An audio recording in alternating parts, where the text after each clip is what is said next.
Peter, I have a sort of a technical question about Dzogchen. From what I understand, we've talked about the view, but then the other, some people say the other two ways of practicing is one, meditation, and I sort of understand that, and then the second is, I know it's not meditation, like, but the second was, the third one was action. Do you know that? Yeah, does that make any sense? Do you know what those? Yeah, the Tibetans generally classify the different levels of practice in terms of view, meditation, action, and fruition. And in Dzogchen, all four of those levels are essentially the same thing. So the meditation is the view, the action is the view, and the fruition is the view. Dzogchen is unique in terms of Buddhist, spiritual paths, in that you use the result is the vehicle. Yeah. So you use reality itself as the vehicle to reality, and the meditation of reality is reality. Yeah. And the action of reality is reality. And of course the fruit of reality is reality. So they look at it in terms of the classification of those four levels, simply because it's Tibetan practice to look at all the different levels of practice. I mean, in Tibetan Buddhism, like for example in Nyingma, there's 9 levels of theory, and they each have their own view, their own meditation, their own action, and their own fruition. But Dzogchen is unique in that they all collapse down to the same thing. Yeah, that's sort of, instinctively, if reality is all that there is, there's this. Yeah. Anything that occurs is this. Yeah, and this is doing itself, and so there's any subsets or classifications or arbitrary or actions or non-actions or meditations or non-meditations is just splitting hairs, all of which is going to be consisting of this. Right. If there's a meditation, it's not going to be anything other than this. If there's a not meditation, it's not going to be anything other than this. If there's an action, it's not going to be anything other than this. If there's a not action, it's not going to be anything other than this. So why bother with all of these simplistic classifications?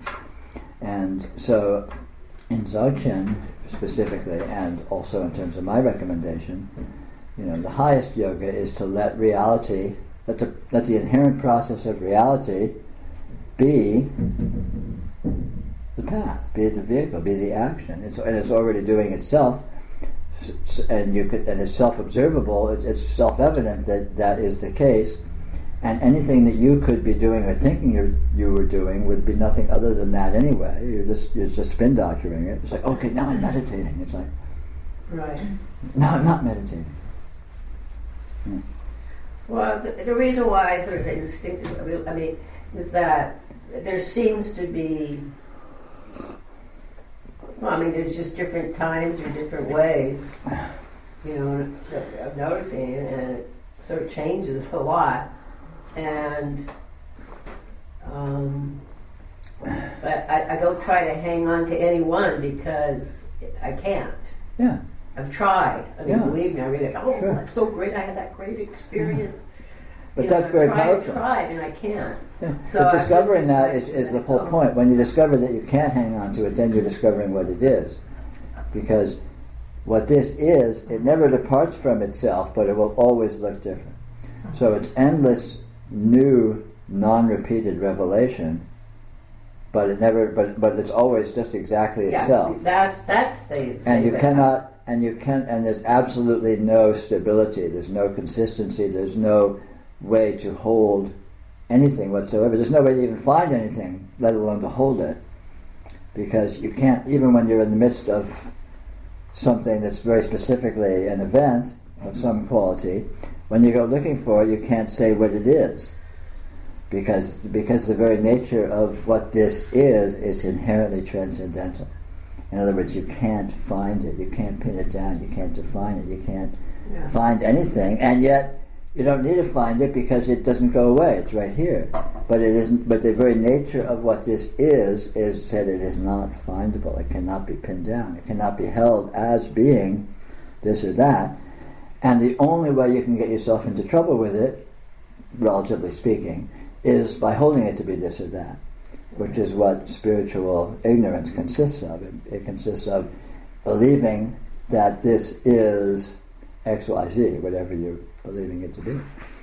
And when you see that in actuality this transcends anything that you can hold it to be, then you can stumble onto what it actually is, that it's inherently self-transcendental.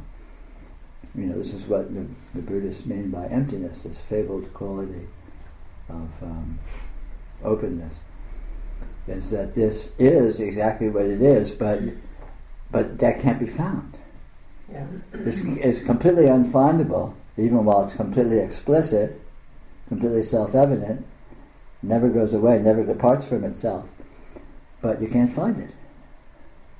And discovering that is actually true, that's actually the case, that's just simply what this is, the way this is, then it's self-evident that you can't do anything about it, with it. You can't hold on to it, you can't construct it, you can't stop it, you can't start it, you can't improve it, you can't damage it. It's not amenable to any of those notions. They just don't apply. They're not relevant. You can encourage it. I'm sorry? You can encourage it. Come on. Well, depending on what you mean by that. You can put yourself in a place whereby reality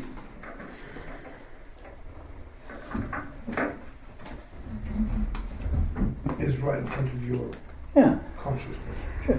Well, this is what I've sort of euphemized by noticing.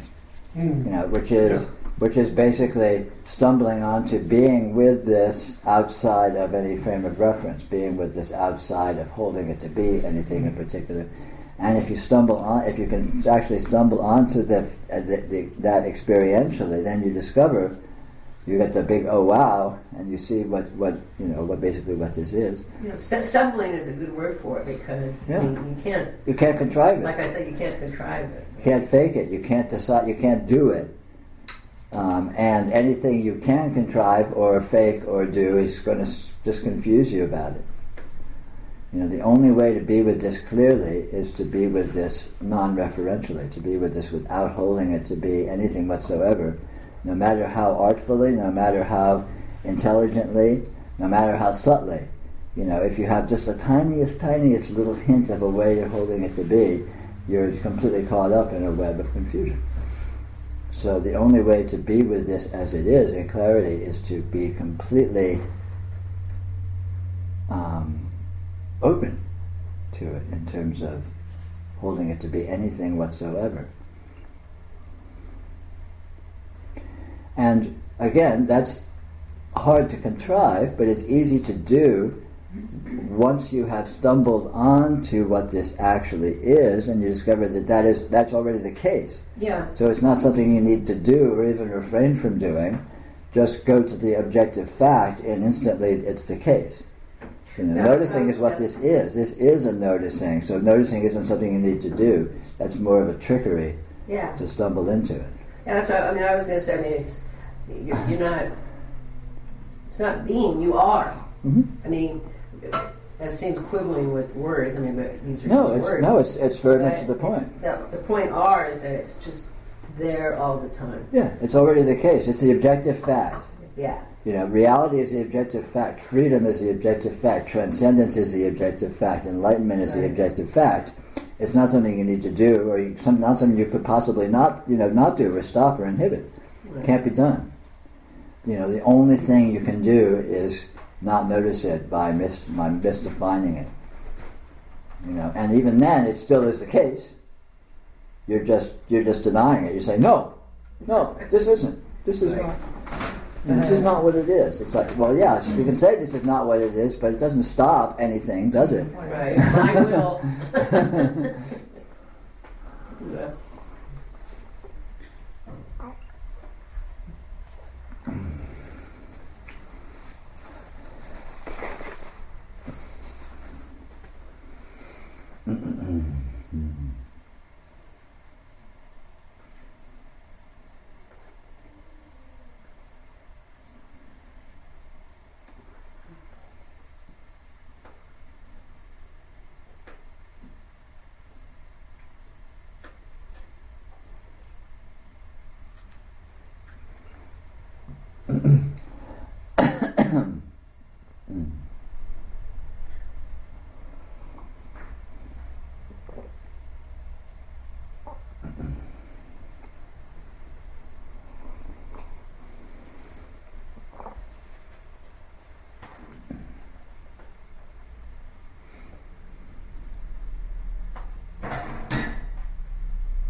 It might have been the ice machine. Yeah. Maybe that big rat that lives down here. That's right.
If one is open, then they're not necessarily trying to notice. Is that right? Well, openness consists of that which is already the case. This is openness. And openness is not something you can not do. So you can notice that that is the case, or you can not notice that that's the case, which still is the case, because that's what this is. An openness that you can do or not do isn't the genuine openness. The actual openness is intrinsically what this is. This is openness. This is we call it limitless consciousness, limitless radiance. Explicitly and demonstrably and objectively. And, not noticing that doesn't make it not the case. But in order to notice that it is the case and to be one with it, while one hadn't been before, then in order to be open, one can't necessarily one can't be directing attention. Maybe yes, maybe no. You have to just stumble onto it. You can't contrive a pathway to noticing. You have to stumble onto it. And you can find noticing in focus, you can find noticing in intention, you can find noticing in unfocus, you can find noticing in passivity, you can find it in activity, because of course it exists in everything, all conditions. There's no condition that is the opposite of reality. Well, in being one with and the same as this,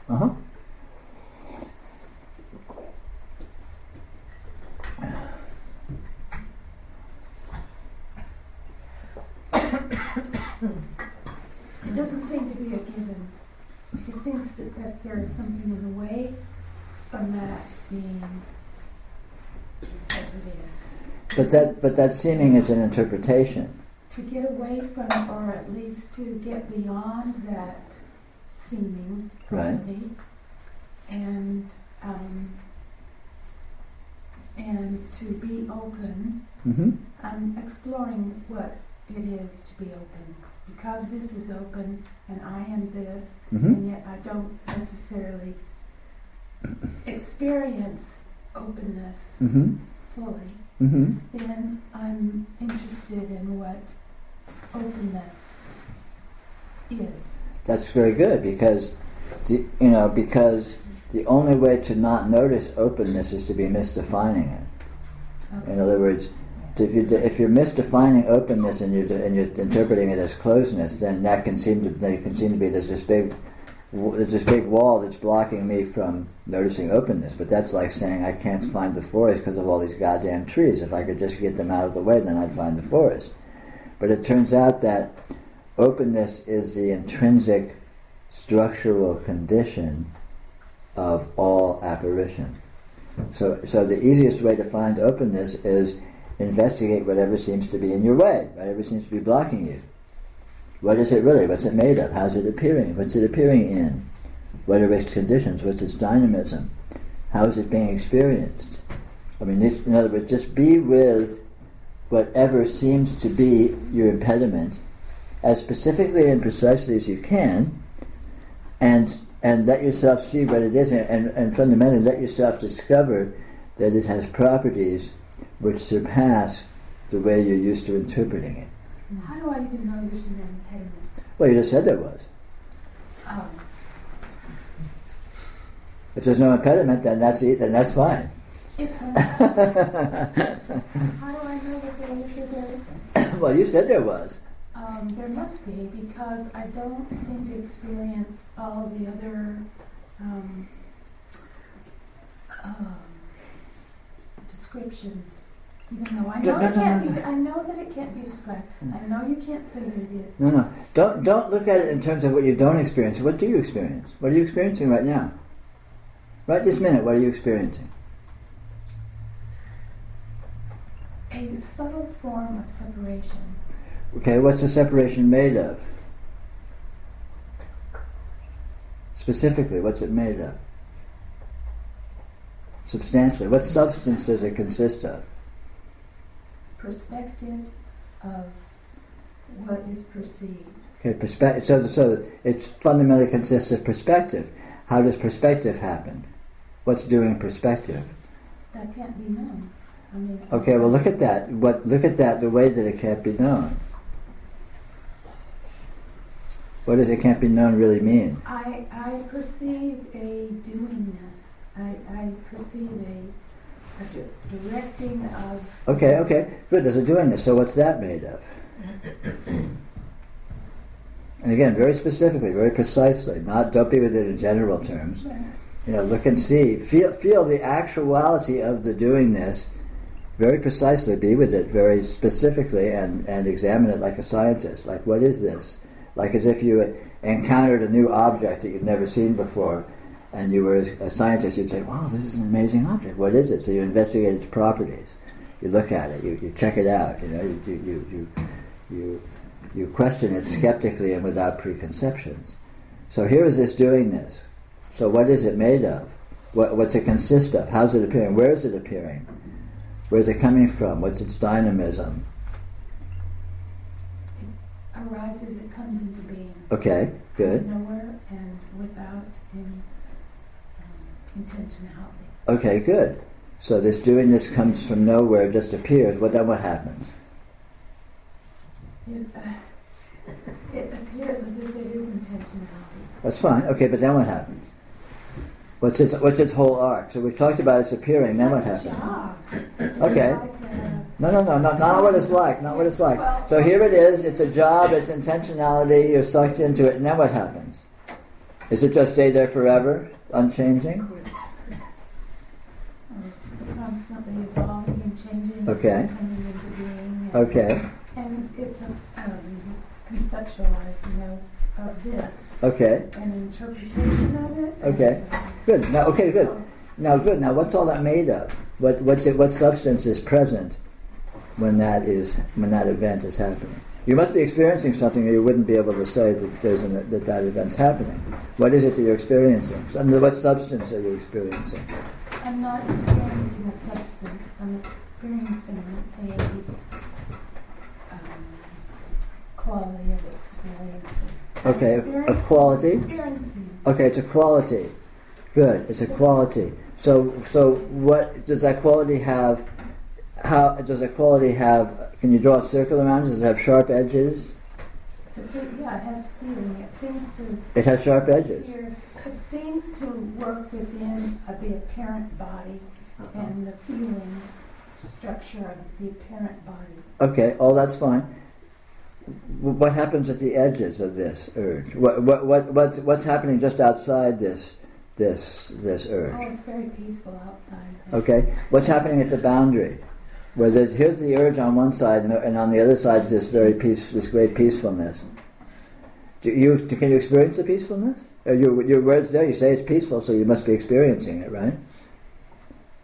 I'm experiencing everything up until it. Then how do you know it's peaceful?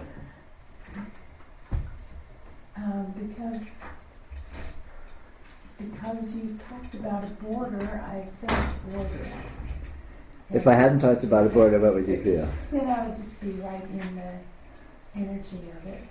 Okay. So would be. But what's it happening in? Is there anything else in it? When it happens, then it's like the entire universe?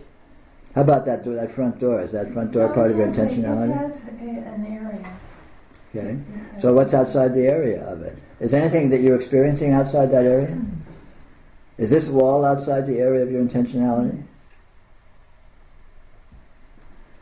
It's outside of that pressure. Okay, good. Okay, fine. So, can you see the wall? Mm-hmm. So you're experiencing the wall. You're outside the pressure when you're doing this. Not really. Well, Not? What do you mean? I still feel the pressure. Oh, I'm not saying you don't feel it. So what if you feel it? You still feel your big your left hand finger, but that doesn't mean you're trapped in it. You also feel your right hand finger. Doesn't mean you're trapped in that because you feel your toes, and you're not trapped in that because you feel your nose. Oh, that was a rock. And you're not trapped in that because you can see the wall. Are you trapped in the wall? No. So which has more importance? Is this finger more important, or this finger, or the toe, or the nose, or the wall, or some urgency of motivation? Which is more important? Is any of them more important? Awareness jumps from one to the other, and it Yeah. seems the one that has the most intensity grabs center stage. And Yeah, but intensity is arbitrary. Intensity is a function of attention. Whatever you look, look at a light bulb and tell me how intense it is. And then feel your big toe, and your light bulb's much more intense than your big toe until you give all your attention to your big toe, and then your big toe is intense, and the light bulb, you don't even see it anymore. So intensity isn't an objective quality, right? It's like focus. I look at you, I look right at your face, and it's intense. I look away, and it's completely non-existent. It's not. I can't say it's intense. It's not even in my experience. I guess it's a quality of identification with a certain kind of energy or experience. Is identification anything other than focus of attention?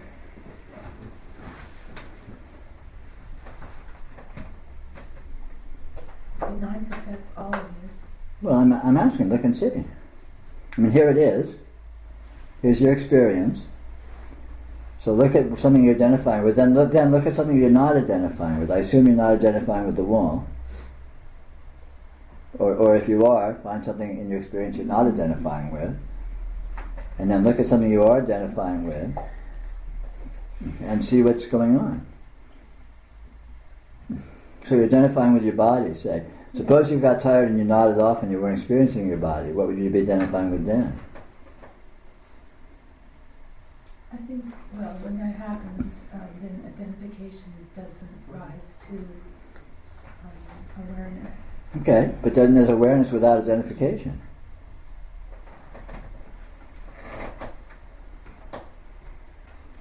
Yes, there's a lot of that. Yes, Okay. that's possible. When you see the wall, there's awareness without identification, or let's say with a minimal identification, right? You don't really give a shit about the wall, I'm assuming. I like it. Okay. Well, find something that you are completely neutral about. Like like a picture frame, or a particular leaf on a particular tree out there. You just you don't care about it one way or the other. There's minimal identification, right? And yet it's there. Your awareness is there.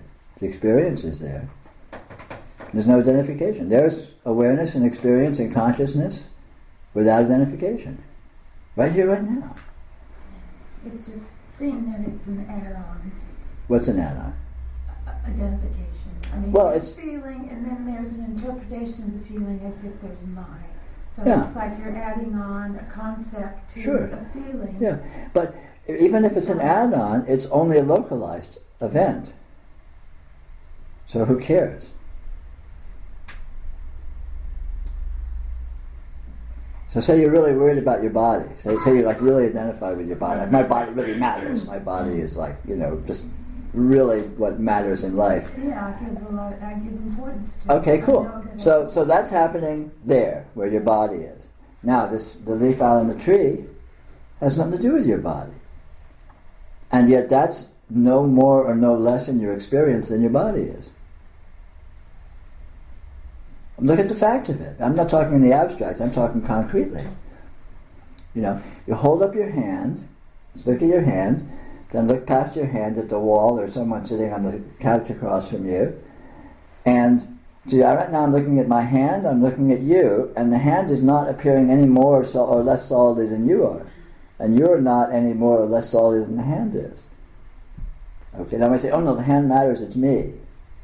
But it's not actually any more or less in my experience than you are, which matters less because it's not me, let's say, in this particular argument. But look at the experience. Look at this in real time. I'm not talking abstraction or philosophy. I'm talking about noticing that how localized identification is, and it's just another focus of attention. And especially, experience exists outside of identification right here, right now. No matter how identified you are, within your experience right now, there is unidentified experiencing happening. And you are there, and it's not identified with anything. So go there and feel what that feels like. What does it feel like on the experience of that leaf over there? What's it feel like? What's that experience feel like? It's openness. It's presence, right? It's qualities, it's dynamism, it's possibility, it's unstructured, it's untrapped, while being highly patterned. It's unstuck, it doesn't matter. Look and see if that's the case. Even if what's here matters, and the body matters, and the personality matters, even if all that matters, go somewhere in your experience where that doesn't matter and see what's going on there. Feel what that feels like. Don't worry about solving this. Just bypass it, go over there, and you'll have solved it, because you'll be outside of it, and yet you are there. You are just as much, when you see that leaf on the tree, you are just as much there as when you feel your body. Your body is no more or less here than that bush is. Bush doesn't matter, your body does. Bush doesn't matter, your personality does. But the mattering is not anything actual. It's just a focus of attention. And more importantly, you can be outside the mattering without stopping it. You don't need to stop identification to experience non-identification.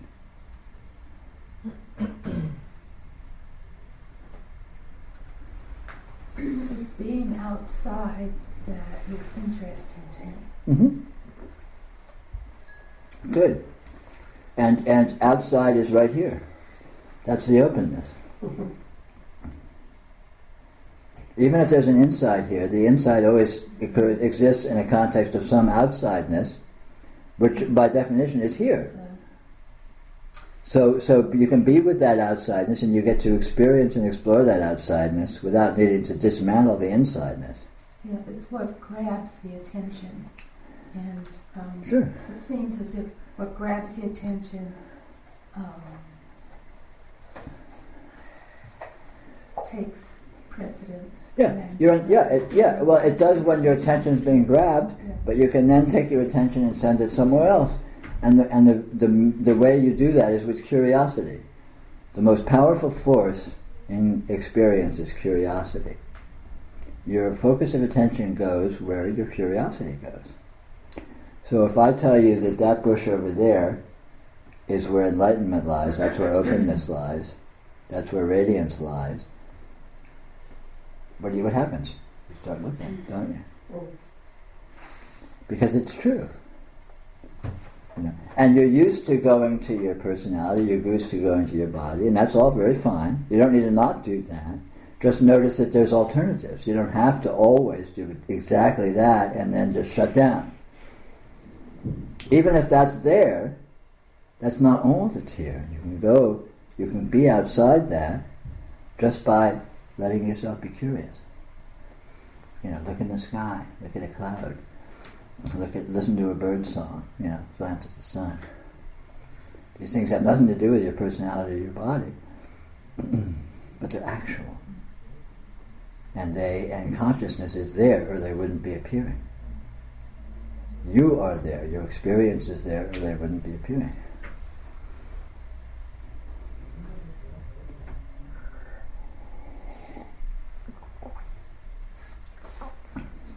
I don't mean to scold you, I'm just inviting you to explore it and play with it. Interesting. What I'm wondering is whether it's necessary to understand that in order to get out to dismantle the belief system that holds it into place, or just let's bypass it. Well, that's my question by asking, well, how do you be open? Yeah, but the easiest way is to go to openness. Where it is. Yeah. Just go somewhere in your experience where you're not used to going, and you're used to devaluing it probably. You're used to saying, the value is all here where I'm used to going, and so over there's nothing for me because it's boring. But I'm telling you that's not the case. In actual fact, what's over there is profoundly valuable. There's a treasure over there that you can discover. And having said that, just even entertaining that as a possibility, I invite you to explore it. And you don't need to dismantle the personality, you don't need to dismantle identification, you don't need to shut it down. Just discover the fact of openness, which you will discover outside of that context in neutral experience. And then when you get really familiar with neutral experience, you will discover that your personality and your identification exists also in neutral experience. So it's not actually a problem, it's just a fact. Actually, I don't take it as a scolding, I take it as exploration. Good. Good. Yeah. I mean, play with it. Play with it. But, you don't need to become an expert on how the jail is built. You just need to find an open door and get the hell through it and get out. I can write that one down. So you don't need to understand the personality or understand identification or any of that stuff. Just go somewhere else in your experience where those are not a factor, and you will find that it's very easy to do so because you'll find that the majority of your experience is actually outside of those modes.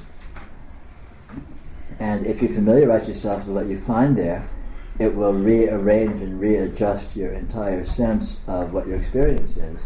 And in that rearrangement and readjustment, which in that experiencing I call noticing, your relationship to identification and to the personality and to the body sensations and all that will spontaneously readjust itself. Because none of that's actually a problem. Personality is not a problem. Body sensation is not a problem. Even identification is not a problem. It's an obsessive addiction to that as being all important. That is the problem. Or to that as being uniquely alone and existing in its own in its own world that's a problem, because that's just not the case. But couldn't you even say that that's not a problem if you really... No, that's what I'm saying. It's not a problem. Really, I mean, even looking at the addictive, obsessive... That's what I said. It's not a problem. It's still enlightening. Yeah. Yeah. I thought you said it. But if you see that that's the case, then you will discover that that's the case. Right. Yeah. Okay. If you have tricked yourself into believing that it is the case, that it is a big problem, then it can seem to be that, even though it isn't actually. Right. So the point is to stumble on the actual perspective where that is not the case, which we can call openness, we can call impersonality, impersonal experience. Your experience is actually completely impersonal. And most of it is. Most of it has nothing to do with anything you would call personal. I mean, this room, the sky, the plants, other people, other life forms. What do you mean by personal? I don't know. I mean, I'm wondering what that is now. Well, good. It's just a preoccupation or Sure. something. Yeah. Seems to be all it is. Of course that's all it is. Yeah, just who are you talking to anyway? There's no who. It's not a matter of who. Who is just a sound. And when you go looking for who, you can't find it. When you go looking for anything actual, you can't find anything. And yet, what this is completely present. Is completely clearly itself. It never goes away. It never departs from itself. But it doesn't correspond to ideas of who or what or this or that. Those turn out to be, just assertions that don't actually accurately apply to what this is. Like in a dream. You can say, I'm in a dream, and like over there I see a car, and I see a person, and I see a road. It's like, there's no road there, it's a dream. There's no car there, it's a dream.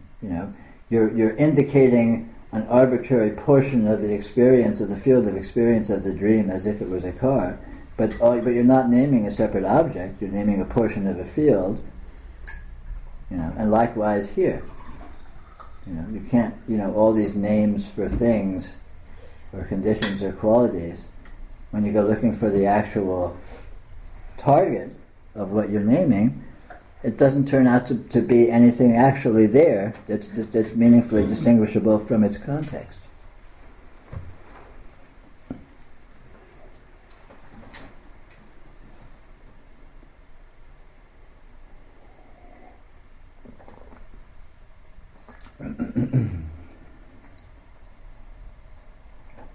And yet there seems to be something really special about sentient beings. There's no sentient beings, there's just sentient being. This is sentient being. There is sentience here, there is being here. Can you find two? Can you find two sentiences? You can imagine two sentiences easily, but can you actually find them? I'll imagine everything. Okay, but what's here that you're not imagining? What's the context of that imagining? And doesn't the sentience include the entire context, not pieces of it? Sure. There is sentience. There is being. But can you find, can you break that down into multiples? Into separations, into walls? No. It's like consciousness. It's self-evident that there's consciousness present, but consciousness has no experiential basis.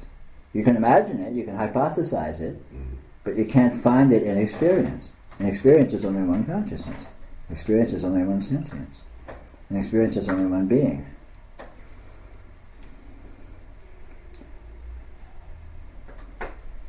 And when you become completely expert in exactly what that is, then you might be qualified to speculate on whether or not there might be others. But I'd recommend starting with what you have access to, rather than jumping immediately to speculation.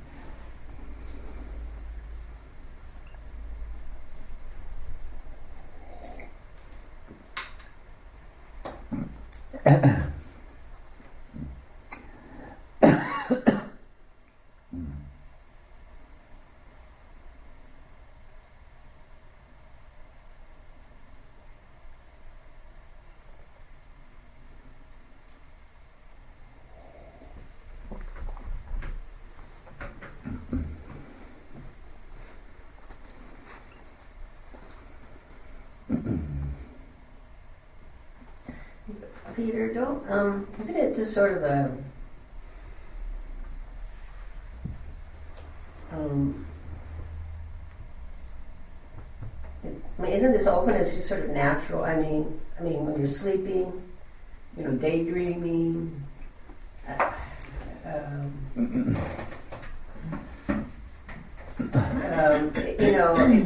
It's occurring. It's probably been occurring since I was a little kid.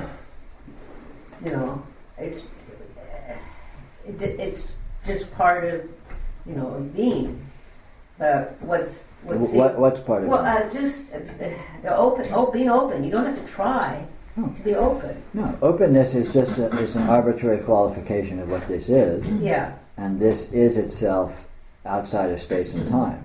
Yeah, I mean it's, and I guess that's why it's so hard to talk about. What I'm trying to say though is that we've all experienced it. It's just that we don't quote know it.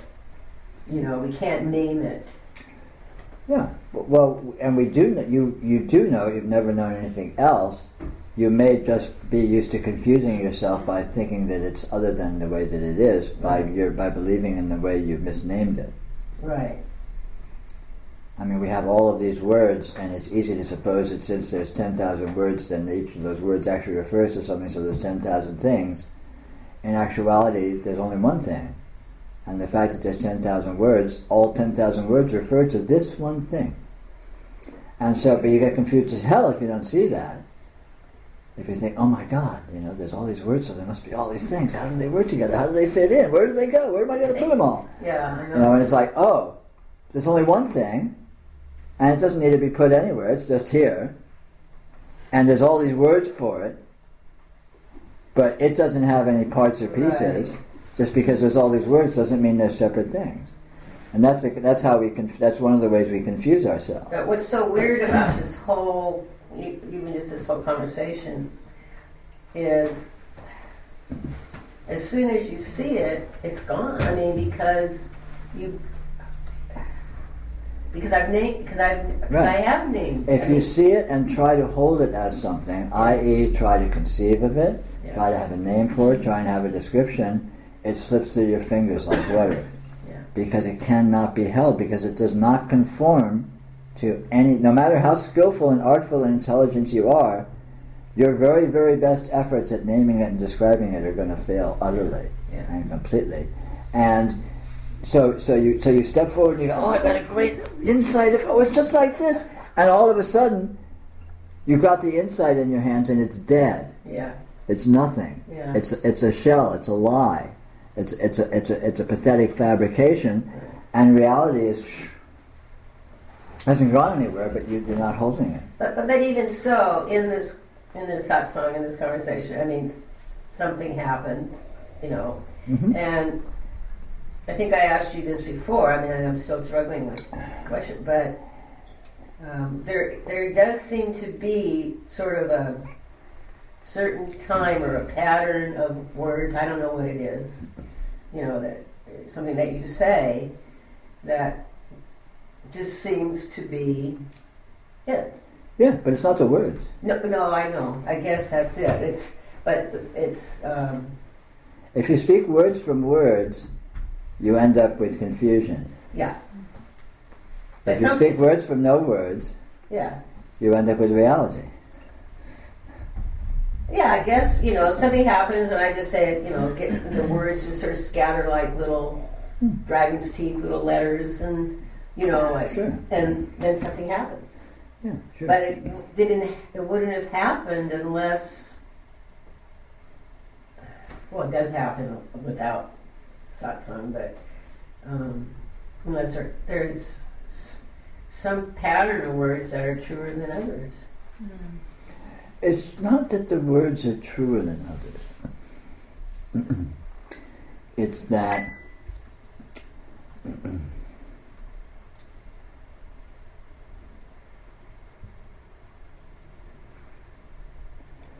words transcend themselves.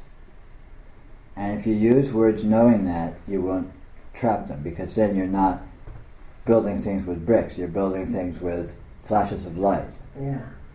And if you're using words as flashes of light, they won't be entrapping. If you use words as rocks or bricks, Right. you end up with a pile and a mess on a wall, and you have to clean it up or sort it out. Yeah, we've talked about them being pointers or, Well, words transcend. Words aren't words, Yeah. but nothing is anything that it seems to be. Yeah. Words are real. This is really happening, but it's not what you think. Words are not really words. What you can't say what they are. You go looking for words, and again, you don't find them. But that applies to anything. What they actually are is completely transcendental. And as transcendence, they convey transcendence. They reveal transcendence. But words are words. I know exactly what they mean. I mean, just as you were even saying those words, they were just sort of disappearing. I mean, Yeah, of course, they disappear. Of course. Yeah. Yeah. The same thing happens with music too. Of course. Words are music.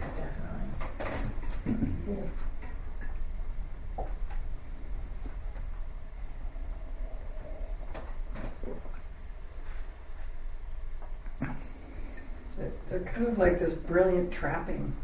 Like the word peace, it just has this, it's like, If you think peace is peace, yeah, it's a ball and chain. You don't. When you see that peace is nothing but transcendental light, it's nothing.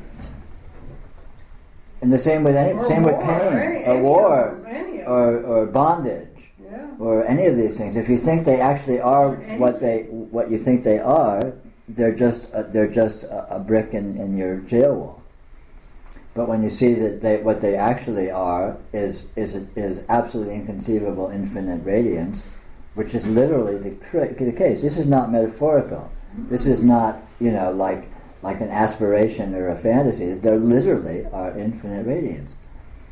And when you see that, they become doorways or openings to or revelations of infinite radiance, which is the very essence of liberation, the very essence of realization, of actuality.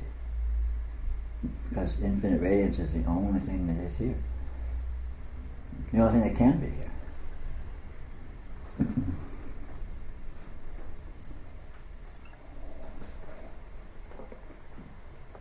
Experience is the only thing here, and experience is infinite radiance. It's what it's made of.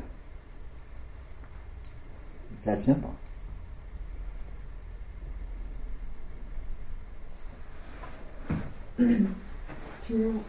When you talk about curiosity, ignorance, and confusion, which seems to be, they all have the same understanding.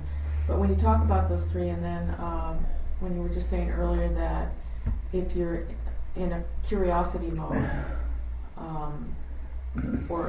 you're in that focusing mode, which is pretty powerful, but then you can go out and you can look at something neutral, like that bush there, which is openness and moreness, then does that neutralize the focus, or does it neutralize the data field, or what happens? It neutralizes the obsession with the focus. Okay. The focus doesn't need to be neutralized. Okay. But when you notice that the obsession is arbitrary rather than intrinsic, and there's nothing special in that bush, or there's nothing special in the wall. It's just outside of your obsessions. Right. It's outside of the stuff you're used to be thinking that matters is important, where you tend to, be stuck to like Velcro. And yet, if you let yourself go to there in a spirit of curiosity is intrinsically inquiry. Curiosity is intrinsically openness. It's being with something and letting it show you what it is. And in that context, the very fact that you're there, you are there. You're conscious. You couldn't be experiencing it. You couldn't be looking into it if your consciousness wasn't there. Right. And yet it's outside of your obsession, by definition. And if it's not, then go to something that is. And so as soon as you do that, you're outside your obsession, and yet you're in experience. So you actually left your bondage. Right. All you need to do is notice, and don't expect necessarily to have full appreciation of the power of that right off the bat. And first you may go, well, gosh, I'm over there, I'm checking out this wall, and it doesn't seem very interesting.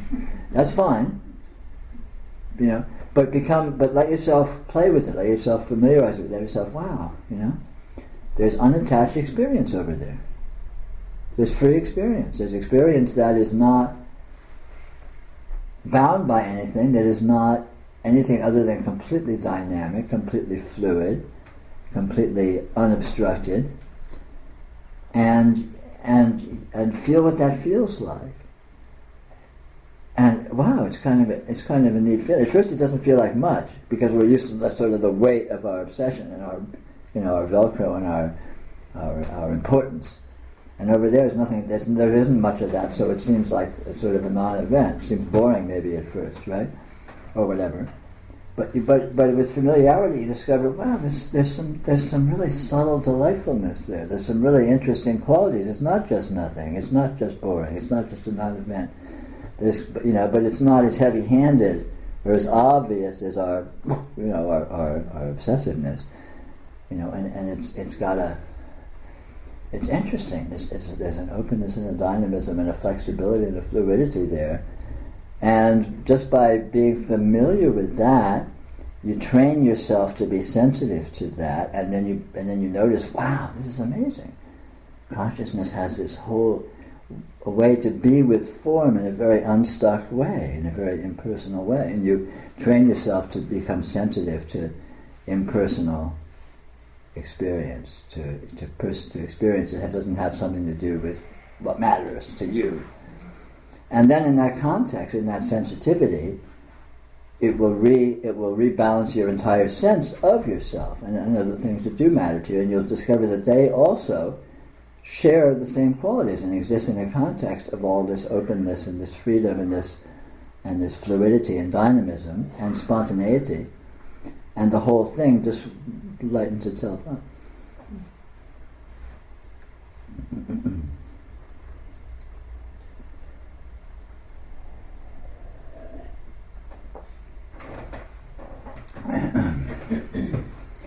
Should we take our traditional 15-minute, 5-minute break? That's a good fun. You ring the bell. Okay, here. You've been keeping time. Lily, there's a chair here for you if you like. The bell's now been rung. Sit in the middle of the floor. Thank you. All right. We'll sit right here instead. I'm actually quite fine here. Okay, we'll leave you alone then. I won't bug you anymore.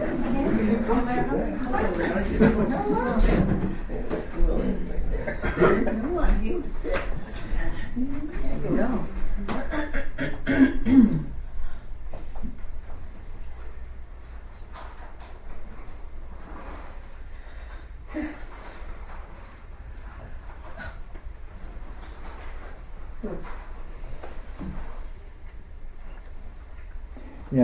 Along the lines of our earlier conversation, if you look at your experience, there's only like an infinitesimal, minuscule portion of it that is identifiable as anything, that you can even think anything about. Most of your experience is these subtle vibes and moods and just little energies that you can't designate, you can't name them, you can't find where they are, you can't say what sense field they're in, you can't say anything about them.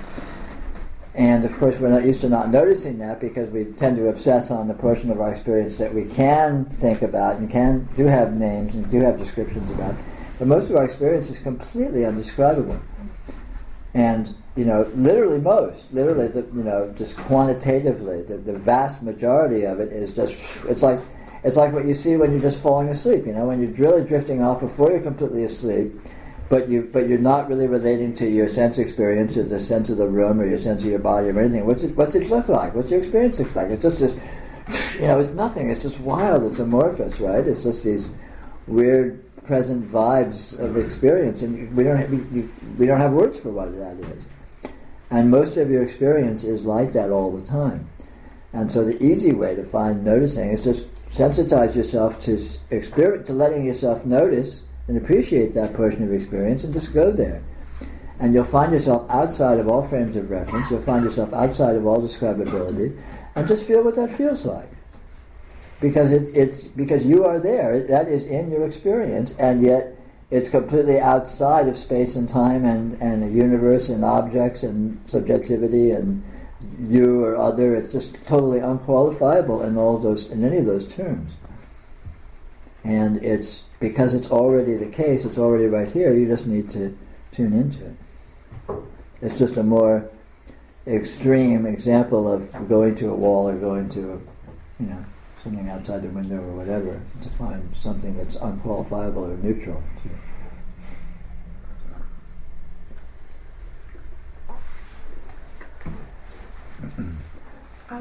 What I hear is mobility and the ability to not get fixated into obsession with any particular state. Sure, yeah, but again, mobility is not something you need to create or enforce or somehow generate. It's a matter of paying attention to the fact that it's unstoppable mobility. If you just notice what your attention is doing, it's constantly darting around like a butterfly. It's flitting all over the place, And once you notice that, you just, instead of pretending that it's not, we sort of, even though my attention's going like this, I'm pretending I'm right here and everything is, locked in and stable and all that. But you notice that what your attention actually does in real time, and you'll notice that that's not the case at all. You're just, you notice this, you notice that, you notice like a particular portion of the rug, and you notice this, and you think some thought, and you feel some feeling, and some sensation, and just dancing around like crazy, unstoppably, always. And you notice that there's this complete instability in your focus of attention. It's constantly it's constantly dynamic. It's constantly mobile. In fact, it's almost impossible to fix your attention. I mean, try to, pick a point on the wall and try to fix your attention on it for anything more than a nanosecond, and you'll discover how hard it is to do that.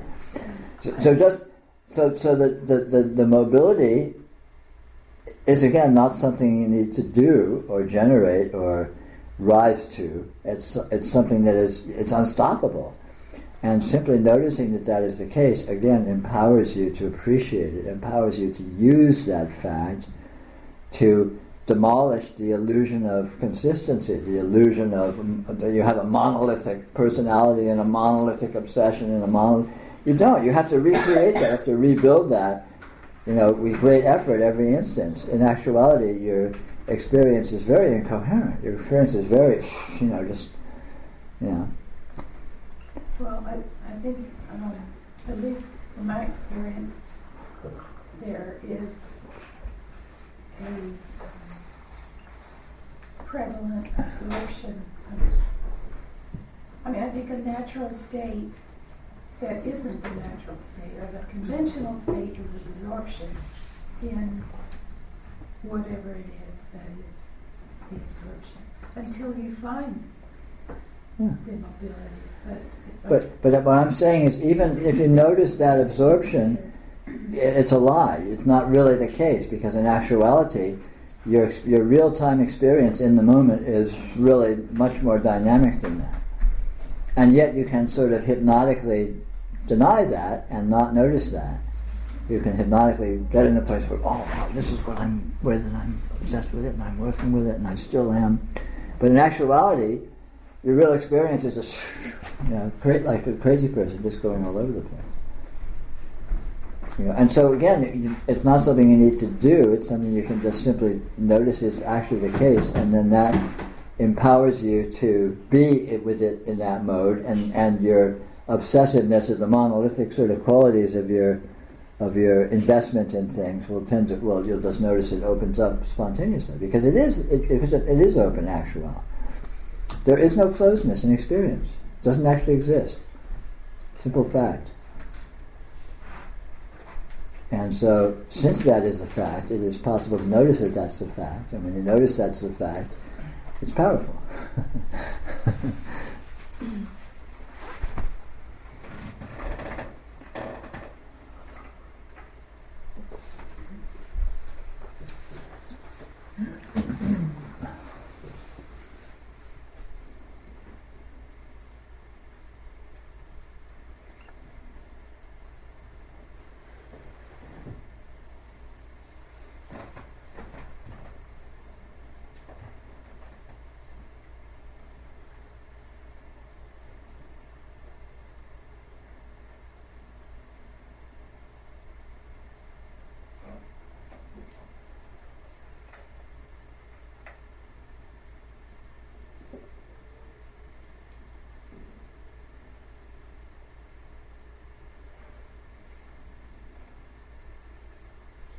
Peter, I find myself recently being more interested in inquiring where the obsessions and identification are, how they're being generated. Mm-hmm. I don't know if that's just kind of like a futile effort or... Well, what's it look like to you? What does what look like? When you look at what they're how they're generated or where they're generated or whatever, what are you finding? I can't find where they're. I mean, I just can't seem to know where they're coming from. They're just swirling around and grabbing my focus. And I mean, I can't seem to understand where they're coming from. Well, that's interesting information, isn't it? Mm-hmm. And when you look at if you look at where anything's coming from, you kind of find the same thing, don't you? Yeah, you can't know that either. And look where thoughts comes from. Look where seeing comes from. Look where sensation comes from. I mean, it just there it is. Yeah. And you notice it's there when it's there, but even when it's there, you can't really pin it down, and it's already sort of slipping away and mutating and whatever, right? And then something else is there, seemingly, and so on and so forth. Right? Yeah. So there's this very slippery, incoherent, and yet endlessly generative presence of all these apparent qualities, right? And yet you can't pin any of them down. None of them have any stability. None of them have any, specific fixed location. None of them have any duration. They're all, they slip away, and then there's something else there and something else there. Yeah. And the whole thing, you try and pin it down. You try and say, well, how's this exactly happening? Where is it exactly coming from? Where is it exactly sitting when it's here? How's it being seen? What's experiencing these things? How do I obsess about them? How do I, you look at all those things, and again, you can't get any answers. It's just, and then you look closer to try to pin it down, and the more closer you look, the less pinned down it becomes. But again, look for yourself and see that that's the case. Yeah, no, I find the same thing. They're just coming out of nowhere. Yeah. Coming out of nowhere, sitting in nowhere, going nowhere. I guess some of the various religious practices have, like, they give some kind of a mantra, whatever that is, to kind of like, pin the focus down to something other than what's happening otherwise. Yeah. But that's the claim. But when you look at that and you do that assiduously, you'll find it doesn't really pin anything down very effectively. It doesn't, and also it doesn't seem to stop what's being generated. It's just kind of still goes on. Yeah, you can't stop the flow of reality, and reality is intrinsically spontaneous, intrinsically surprising. What shows up is it's not going to be expected. Mm-hmm. The next thought you think is not going to be predictable. It's not going to be expected. You can't think thoughts on demand. You can't have experience or have experience sensations on demand. They're always surprising. They just burst forth. Yeah. Right? And all of our attempts at control or coherence or sort of exerting direction to it all is basically just arrogance and a pretense, because even if we were to succeed to some very small degree in that, there's still this unstoppable, just bursting forth of all these qualities totally out of control, totally spontaneous, doing what they're doing, and you can never see what that is or pin it down or right? And so you see that's the case, and where does that leave you? Where are you then? I don't know. Yeah, I don't know. But you're right here. Yeah. And then you see, oh, and you can't say what that is. You're always exactly right here. And that doesn't mean anything. It doesn't mean anything. And that's very interesting.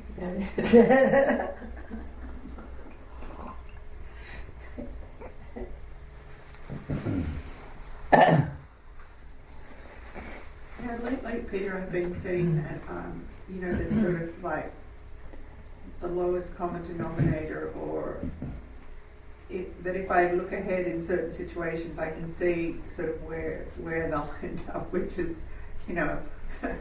nowhere.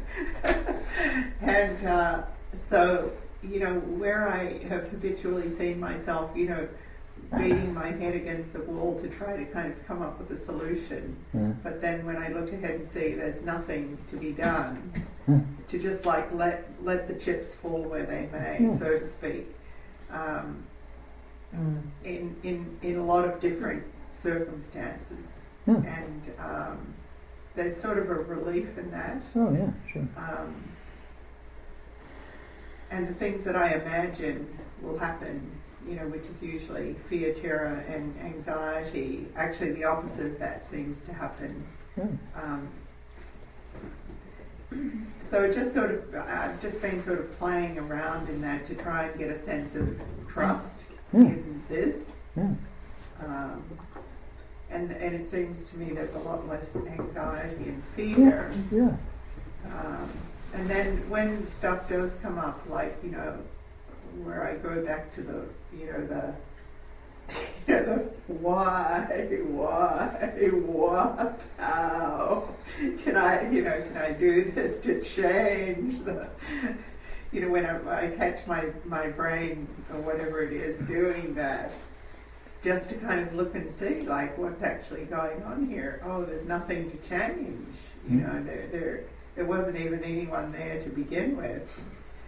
In terms of there being a situation or a circumstance. So it's sort of an interesting. For sure. Any chain of events is always going to go somewhere else than where you expect, where you hope, or where you fear, or where you plan. Invariably, and yet. Any chain of events whatsoever is always going to take you here. Always. So it never departs from itself. But it's always entirely unpredictable. Entirely. And when you see that, you develop a certainty it's a kind of a meta-security where you are never going to lose this. And you're never going to get what you want or what you hope for. Even if you got some approximation of it, it would deviate from what you really want. But it's always going to be this. So you learn that what you get always is this, and you can also learn that what this is a fullness, it's a completeness. It's an absolute nothing lacking. Right here, right now, there's nothing missing. Right? It's a fullness, it's a completeness, it's a wholeness. There's no parts missing that it's like, oh, if only this was here, then it would, it's not like that, is it? It's absolutely okay. And all chains of event always lead to this. Never depart from this. And when you finally get that, you learn to quit obsessing about defining things in terms of these circumstances and goals and plans and expectations and hopes and fears, and you learn to just let this. I mean, by all means, you participate to the degree you participate, but you get that in actuality, it's just this being itself, going where it's going, which will always be in itself. it never leaves this. It never departs from this. This is the goal. This is always the goal of all chains of events. The goal of your life is this. When you're on your deathbed, what's it going to be? It's going to be this. Exactly. All of the machinations and tribulations and, wild adventures and journeys of your life lead right here.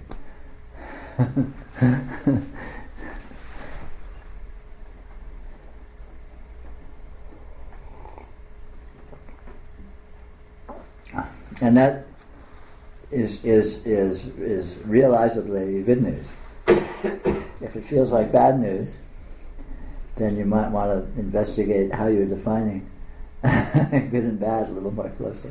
Well, sometimes it seems like bad news when I'm positing that reality against the perceived views of the world. Well, yeah. Where that's always bad where news. that's all I'm around. It's like I'm surrounded by these other points of view, apparently, that don't make a lot of sense to me. Yeah. So sometimes I can be swept into that, where I kind of lose track of my.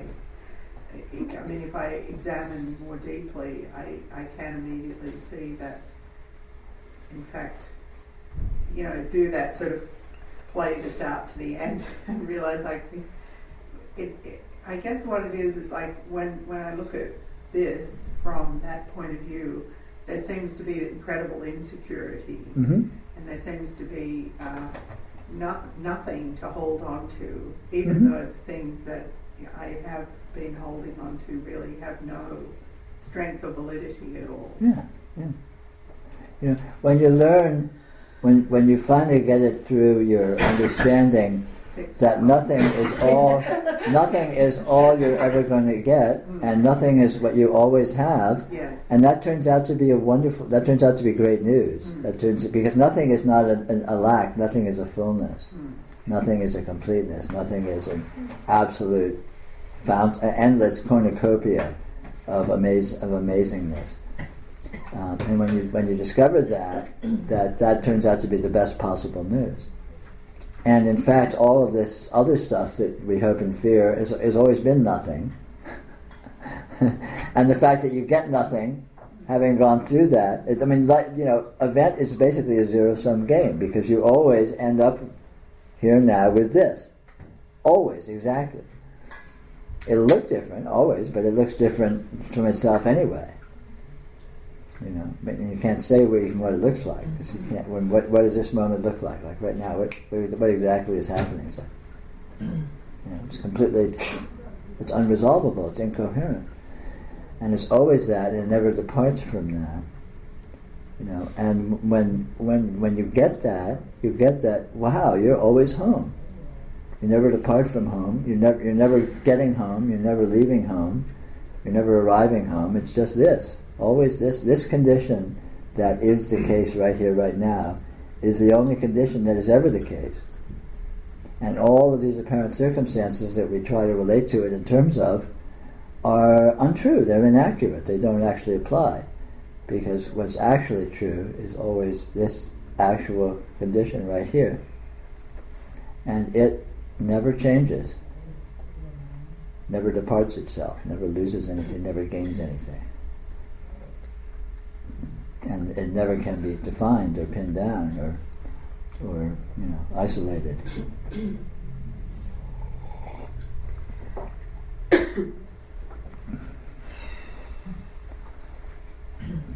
I have the impression that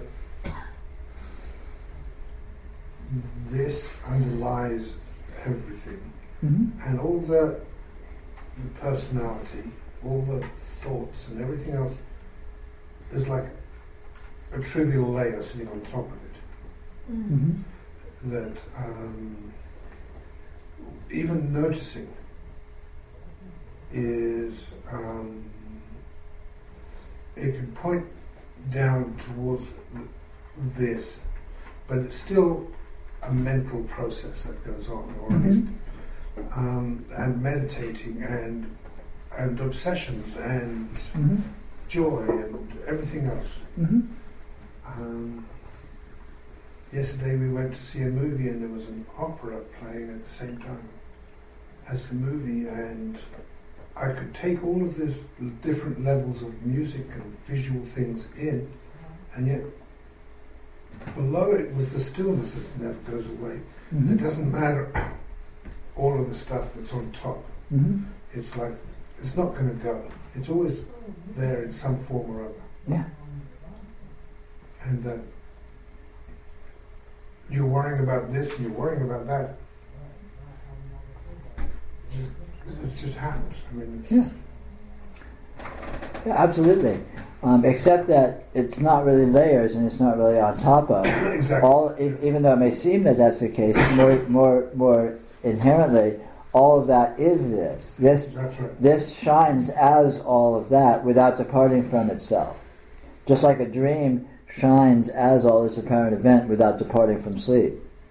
You know, a dream is a non-event. Nothing is actually happening in a dream, even though it presents itself as if something was happening. But nothing's happening. It's just what sleep looks like. And likewise, all of this apparent event, it is always this, it never departs from this, and nothing is gained other than this. So all of this apparition and apparent qualities, on every level, that we experience, sensory thought, all the qualities of experience that we experience, this infinite spectrum and range, is not so much on top of this, but it's the nature of this to appear to itself as all that without ever departing from itself. So even though it looks like this, it isn't actually becoming this, it's just presenting as this within itself while not departing from itself. Just like a dream never doesn't depart from sleep. It's just what sleep presents itself as without departing from sleep and without losing anything, without gaining anything. Sleep doesn't lose sleep when a dream comes, and it doesn't gain anything when the dream ceases. The dream is just what sleep can look like. And so, it's a hard thing to get because there's so much detail, there's so much, really explicit qualitative presence in our experience, just all of this sensory information and mental information and just information and vibes on just all sorts of experiential levels, unqualifiably. And yet all of that is essentially a non-event. It's not actually happening. It's just what this looks like. This is, I call it radiance, which doesn't particularly define it, but it may loosely indicate it. This shines forth as all of these qualities without actually becoming them. It's still itself, and yet it appears, all these qualities appear and disappear instantaneously. And nothing is actually created, nothing is actually destroyed, but it looks as if it might be. There's implications of all this event, sound and fury signifying nothing, kind of thing. I hear you pointing to thisness as opposed to liking this or not liking this. Oh, yeah. And our usual approach or participation is in one or the other. Right. Either liking it or not liking it. Right. Getting rid of it or trying to get more of it. Right. And because we can't really see the thisness, we don't see... It's the other way around. It's not that we can't see the thisness, it's that we're not letting ourselves see the detail of the thisness. You can't like or dislike something unless you think you know what it is. And wait, the simple fact is you can't know what this is. And it's obvious you can't know what it is, but we don't let ourselves go that far. We with experience just a little bit so we can sum it up into something, create an entity out of it, create a thing out of it, and then we react to that thing. Oh, I love this, I want more of it, or I hate this, I don't want this in my life. But the thing that we think is there is not actually there. Because what's actually there cannot be successfully resolved into the thing we think we've resolved it into. In other words, you can't know what, and you can't resolve what an experience actually is. You can only do that if you're not looking close enough at the detail. You can only do that by rounding off. by being imprecise, by gross generalizations and sweepings. It's like people. You can say, oh, I know so and so. I know them. They're like this, that, and the other. You can't ever know, finally and ultimately, who anyone is, what anyone is, or yourself for that matter. You can't know yourself. I mean, you know yourself most intimately. You know yourself profoundly, but there's no way you can sum that up into something you could like or dislike. It's too complex. It's too weird. It's too subtle. It's too dynamic. It's too incoherent. And every experience intrinsically, no matter how simple, is exactly like that. I mean, you can just take a pebble, something as simple as a pebble, and put it in your hand and look at it. You could spend the rest of your life studying that pebble and never have the same experience twice. The pebble is literally infinite. You can't. The only way to like it or not like it is not take it to the fact of what it actually is, which is infinite presence, infinite qualitativeness, infinite nuance. You can say, I don't like that pebble. I wish it was a little more, gray, or a little bigger, or a little more round. It's like you're stopping. You're not going all the way. You're not going to where the pebble really is. And if you went to what the experience of the pebble really was, you would find there's no pebble. You can't say what there is. Like with people. I know you fairly well, right? And I can say, oh, I know her. She's this, that. But that would be bullshit. It's a lie. You're more than can be said. I could spend every instant of every day with you for your entire life, and you'd still be more than I could say. Forever. You're more than you can say. You're more than you can know. You're more than you can think. And this is really obvious if you just are honest with the actuality of what your experience actually is, the way it's present, right? But we typically don't do that. We typically round off. We generalize. We are too imprecise. We don't let ourselves experience what the actuality of our experience really explicitly is. I mean, this is not a matter of, rising to some superhuman level of experience. Experience is obviously unresolvable, really self-evidently. And yet we I don't like that chair. I know all about that chair. I don't like it. I wish it was. I like that chair. It's like, if you really were with this chair, it's a universe. How can you like a universe? How can you not like a universe? It's like too much information. Just in terms of quantity, it's too much information to pull together into something you can like or not like. And again, it's a matter of not acknowledging what experience actually is. And again, this is not rising to some superhuman way of perceiving your experience. It's just acknowledging what it actually is. Every little kid knows that their experience is endlessly trippy and unresolvable and wild, and they know they don't experience the same thing twice. And yet, as we grow into adults, we forget that. We learn this magic trick of generalizing, of oversimplification. We edit this universe of infinite qualities down into like 5 qualities. Oh, it's tan. I don't like tan chairs. I wish it was darker or lighter. It's like, it's not tan. What color is this chair? It's infinite colors. Oh no, it's tan. So I'm taking infinity and collapsing it down to this fantasy of tanness, and then tanness is something I can like or not like. It's hard to like or not like infinity. You can't pin it down enough to get a clear picture of it. And there's actually nothing whatsoever present in experience but infinity. It's that simple. I mean, literally, not in some philosophical sense. But the simple fact is that your experience presents an infinity of qualities. And you simply notice that fact. You notice that this is just a field of infinities swimming around. How, liking or not liking, you left that behind forever ago. How can you not like an infinity? How can you like an infinity? And even and yet things are different. That chair is really different than this chair. They have different textures and flavors, but the difference itself is also infinite. And my reaction to those differences is infinite.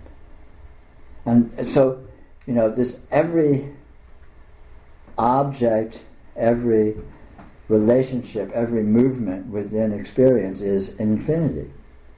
So the entire thing is just, it's like galaxies orbiting in deep space. You know, it's way beyond liking or not liking. You know, say, oh, that's not a galaxy. You know, it's just like a plate-shaped thing. Look a little closer. You know, and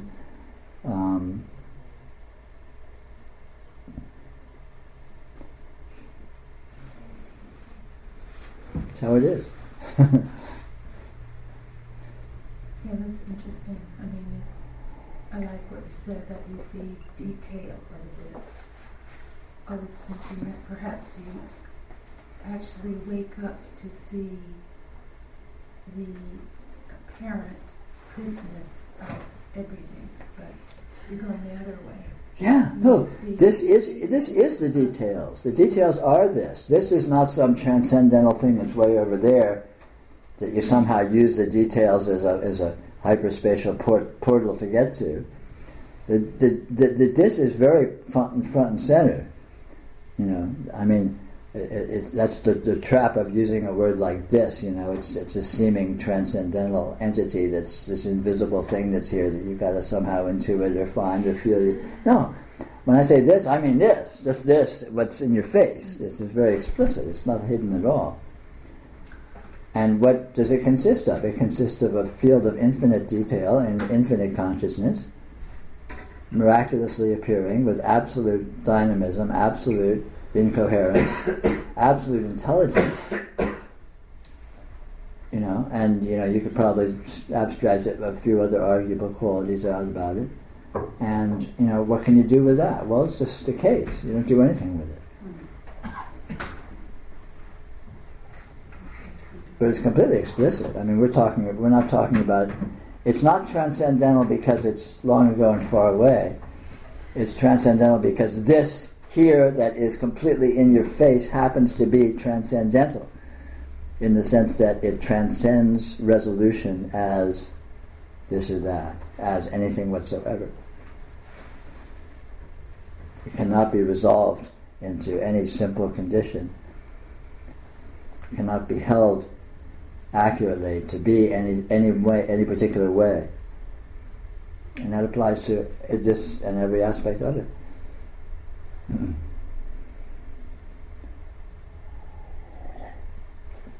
Can you talk a little bit about the witness? Sure. I mean, again, the witness is a fantasy. It's a notion that there is some witness that is somehow is in some relationship to experience. But in actuality, experience is present, and where's the witness? Well, if the witness is in experience, if I'm experiencing this chair, if there's a witness over here and a chair over there, how's the chair being seen? So if the chair is being seen, then the witness is where the chair is being seen. Awareness is where the chair is being seen. Where's awareness? Awareness is the field. The field is awareness. Can you find any awareness that's separate from objects? No. Can you find any objects that are separate from awareness? No. So why suppose that there's two things just because we have these two names and we have this idea that this is somehow dividable in two? Have you ever been able to successfully divide your experience into two? You know, experience is always experience. And experience is a perceiving, and experience is a perceived, but you can't find a perceiving separate from any perceived. Where there's a perceived, there's always a perceiving, and where there's a perceiving, there's always a perceived. So perceiving and perceived, or witness and object, or awareness and whatever, are just logical assertions. Mm-hmm. They aren't actual conditions or entities. The entity is this right here, which is an experiencing. So there's an experiencing here, and you know, human logic takes this experiencing and divides it into experienced and experiencer, but that's just a logical assertion. It doesn't. You can't find an experiencer and you can't find an experienced, because when you go to an experience, the experiencer is always there, And when you go to an experiencer, the experienced is always there. So you can't. The assertion that there's meaningful to talk about things that are even to any degree whatsoever differentiable can't be found. There's just this. This clear sentience. I guess. There's a couple things. So I'm finding myself becoming more and more detached from things that are sort of going on around me. I don't think it's wrong, but I just don't. I don't care. I don't find that I necessarily like things. I don't find that I just necessarily don't like things. Everything's sort of it's becoming. I'm having an argument with my wife and my mother-in-law these days about this. Whatever's happening just sort of makes sense to me. It's I get this sense that I don't know, everything is just unfolding. So there's this. You like talking about looking at a television screen or a movie screen and seeing things happen and being able to sort of identify with it and even have an emotional sort of attachment to it, but it's not really real. Well, my reality is sort of like turning into that in a way where. And I think also you might have written in your book, or somebody's written recently, or that I've read recently, where I'm just not getting involved with things. They're just sort of all going on by themselves without me. Although I'm sort of taking part in all of it, but I'm just getting very detached, and it feels like I don't know. It sort of feels like being a witness in some way or another, just watching all this stuff happening. And I'm gonna. It's funny because on the one hand I want to say I'm not getting invested. On the other hand, when I'm sort of totally letting go, then all this stuff just sort of comes out of me. My words come out of me, my actions come out of me, and things are turning out really well. It's very strange. But I'm starting to feel a little, not antisocial, just unsocial. And that's why I was asking about the witness, because there's a lot in spiritual literature about detachment and witnessing and being the witness and all of this. But in actual fact, when you come to see what this is, as you begin to settle spontaneously more and more into what this actually is in its own native perspective, you discover that a great deal of the importance and involvement and investment that humans put into their in participation in their lives is imaginary and is generated in fantasy. Very much like the movie analogy you were talking about. It really matters whether the Nazis kill Indiana Jones or not. Like, who gives a shit? They're just patterns of light on a screen, right? And so the fact that people are generally used to giving a shit, used to thinking it matters, and generally unaware that they are supplying the juice of investment of thinking it matters through a kind of a unconscious interpretation and identification and so on and so forth. But when you begin to spontaneously penetrate that and discover what's actually happening here, which is these very strange, spontaneously appearing patterns that are ultimately inscrutable and unanalyzable anyway, and everything whatsoever is that, including you, including so-called others, including events in life, including events in the world, and events in the universe, and what have you. It's all just this very strange, patterns of energy doing themselves in your experience, and then ultimately, that's the case as it is. But ultimately, again, when you look at it, you'll discover it's unresolvable as being anything. You can't. It's not like you can get a handle on that either. It's not like you can find a witness or find a witnessing or find detachment or find investment. It's just a matter of discovering the fact that this, being with this more nakedly as it is, more fundamentally as it is, as a miraculous dance of apparent patterns in consciousness that are doing themselves, with an astounding degree of intelligence and meaningfulness in their own terms, but not at all necessarily, and certainly, in fact, in terms of human meaningfulness or human, the way people are used to defining and relating to circumstance and relating to their lives and relating to their goals and all these sorts of things relating to each other in terms of expectations and all that. But again, I think that's just a sign of maturing. At a certain point, the individual spontaneously begins to outgrow these childish misinterpretations of experience and begins to settle into the actuality, which will certainly look like a big degree of detachment. It will look like a big degree of letting go of gamesmanship in terms of playing social games where people, get all hyped up over that. Are you for the Niners or are you for the? It's like, who cares? It's Who are the Niners? What? Who are the Niners? But and so a lot of this sort of the things that people seem to hold dear and get all worked up about and get heated up about just seems absurd or meaningless or what's the point? And I think that's just settling into a more genuine perspective. And again, it's not any more interpretable. It doesn't make any more sense. You can't get any more of a handle on what it is or what's going on. Because again, what's going on turns out to be intrinsically unresolvable as anything. And again, that turns out not to be a failure of our investigation so much as it's in the nature of what this is that it does not resolve.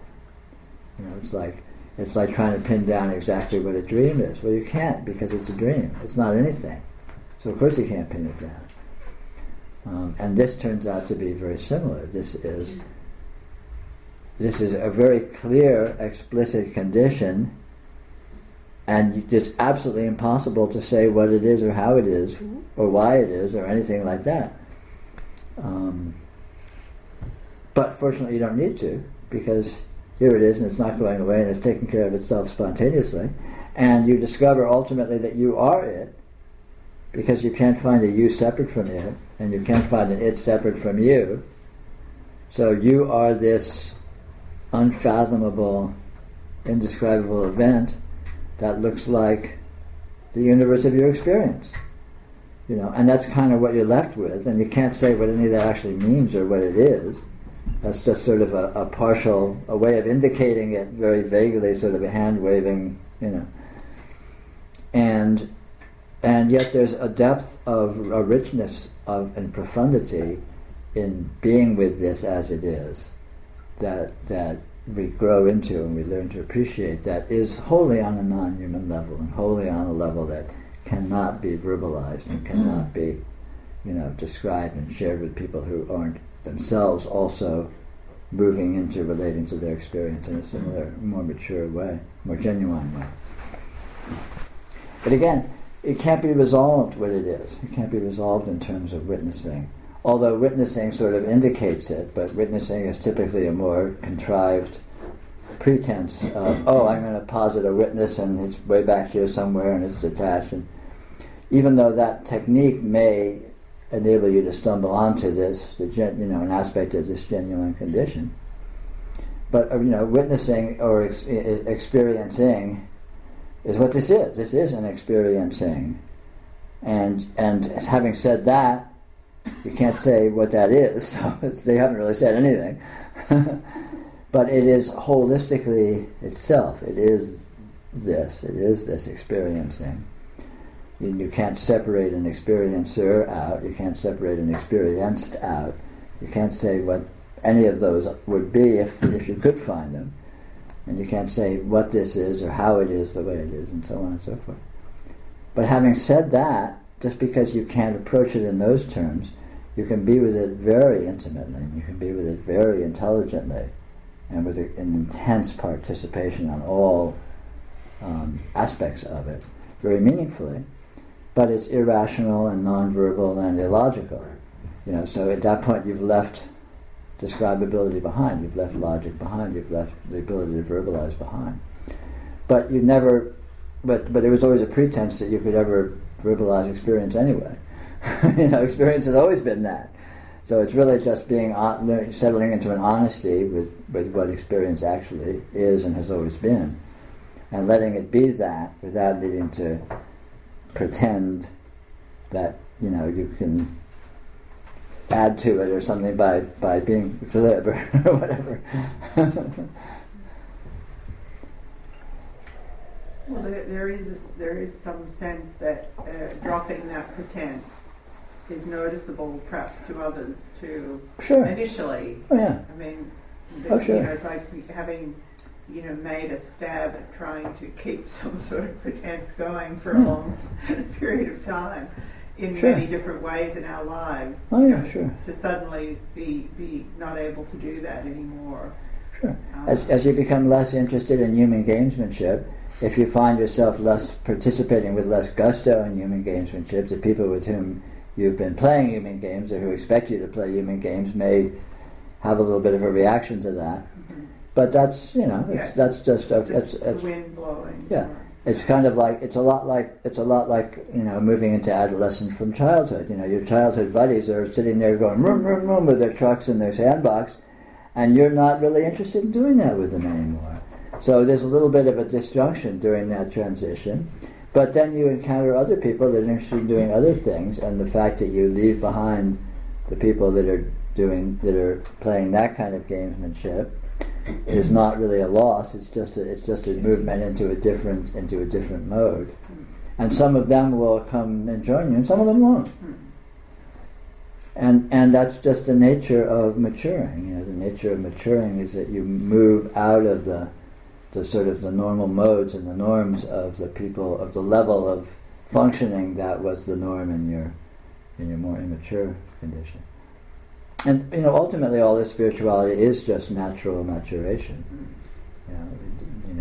So-called enlightenment, so-called seeking, and all that is just a glorification and an obfuscation of the natural inherent being with experience more maturely that happens to individuals at a certain point in their trajectory. Seems to be relatively unusual in our society, so it's sort of a big deal, But I don't think that's the case. I think it's just an inherent mode that happens, and it's not particularly well understood.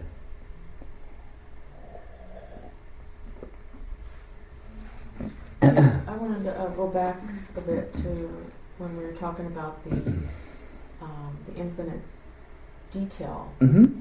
So so there's all this infinite detail that is presented to us, mm-hmm. which is unresolvable, mm-hmm.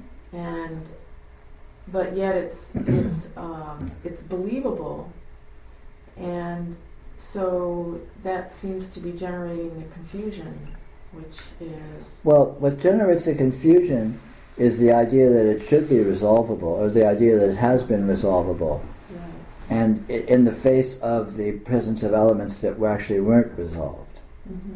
So I study this chair and I say, okay, I've studied this chair sufficiently to think I know what it is. Mm-hmm. At that point, I'm excluding all the aspects of the experience of this chair that I haven't included, and I simplify it down to a simplified version of what I'm holding this chair to be, essentially like a stick figure.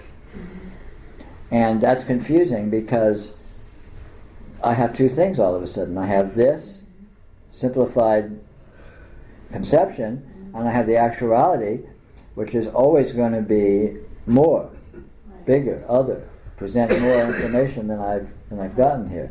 It's as though I abstracted a report of a situation, like in business terms. Say I took a report of a situation, but the actual situation is still going on. There's a whole lot of event in the situation which is not included in the report. Right. So if I stay studying this situation, eventually the report's going to be hopelessly outdated and absurd because it's just not comprehensive. Right? Now if I get that, I'm not going to be confused because I'm not going to expect the report to be accurate. If I don't get that, I'll be confused as hell because I'm like, I've got two worlds I'm trying to reconcile, the world of what I'm asserting things to be like and the actual world, which is rapidly diverging from what I'm holding it to be. And it's the same with our world. If you think you can resolve things into coherence, that's a fantasy, and the fact that you can't will continually confuse you, will continually frustrate you, will continually be proving to you that you're failing, but yet you think you're supposed to be succeeding in resolving things to coherence. So I'm supposed to make sense of my life, say. Right. I'm supposed to make sense of my life. It's like, when has that ever happened? How's that going to work, right? But if I think I'm supposed to, I'm going to be confused as hell. Because I think I'm supposed to do something that can't be done.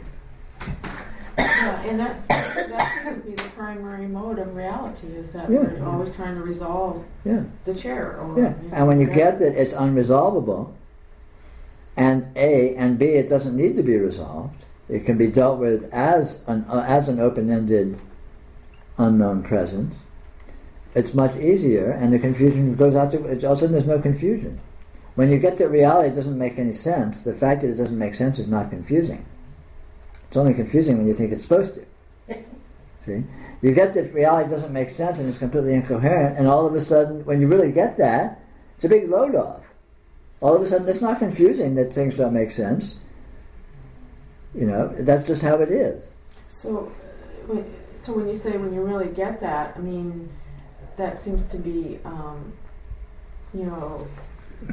at some point I'm going to get it, but yet I'm still trying to resolve. Maybe. Maybe you are, but eventually, or at any point, maybe right now, you can see that, well, in an infinity of information and constant change and constant spontaneity, it's impossible to have an accurate final version of anything. Mm-hmm. And if you really see the fact that that's objectively true, that's undeniably the case, then you've got it. Mm-hmm. I mean, that's all. It's that simple. It's not really particularly abstract. Or you could just notice that whatever you're seeing is not reality. It's just a presentation of the infinite detail. But that's slippery. What you're seeing is reality, but you're not seeing anything because you can't resolve it as anything. I didn't put that very clearly. Let me put it this way. So right now I'm seeing the chair. Exactly what I'm seeing as the chair is what the chair really is, but now it's already something else because now I'm seeing something else because my eyes are settling on it different, the light's hitting it different, my head moved a quarter of an inch to the right, whatever, right? I took an in-breath instead of an out-breath. And so the experience of the chair is different. There's no chair there. There's only experience. There's the experience of a chair. And experience is intrinsically dynamic. It's not static. It doesn't repeat. You don't have two experiences of supposedly the same situation twice identically. It doesn't happen. So, the chair is an experience. Experience is constantly and unstoppably dynamic. Okay? So when you get that, there is no final version of the chair.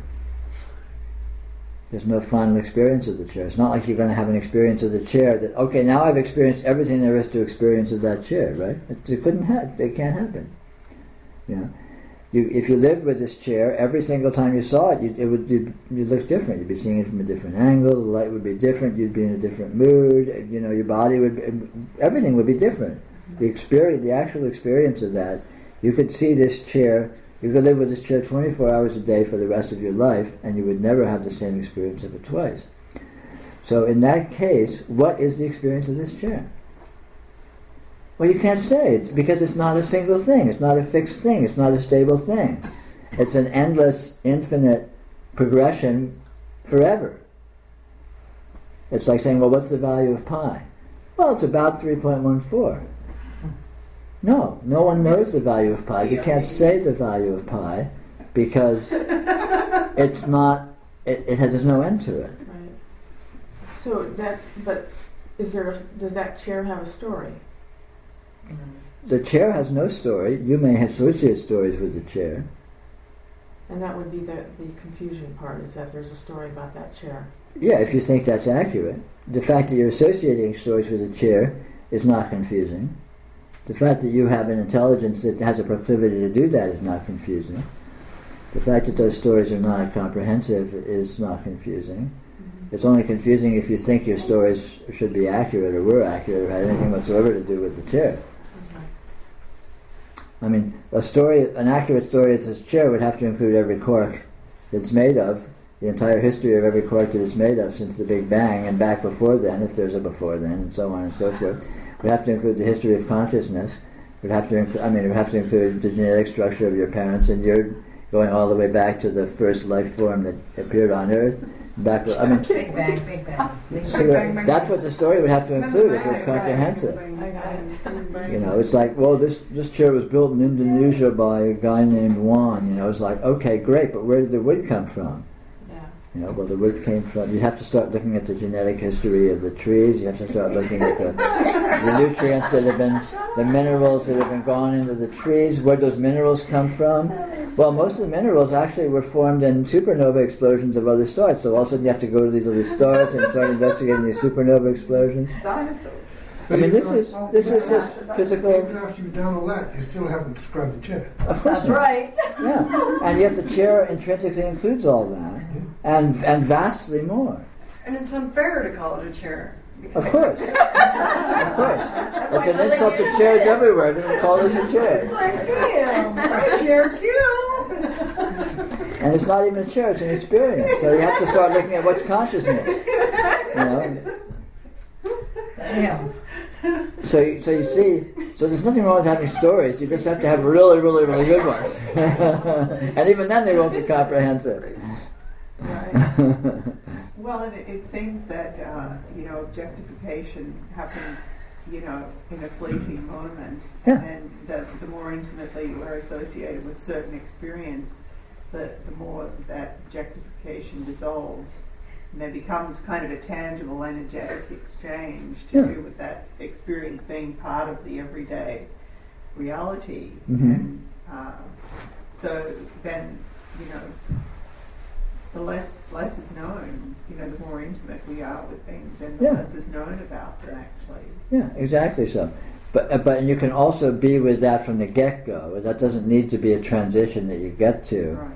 Once you get that, that's what your experience is, then it always is that, so without needing to arrive at that or work your way into that. I mean, if you aren't with it that way, then that obviously will and can happen.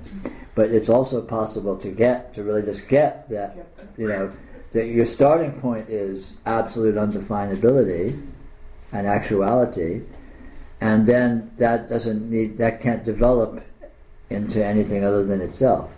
It stays as absolute objective presence and undefinability. That's your starting point. That's your finishing point.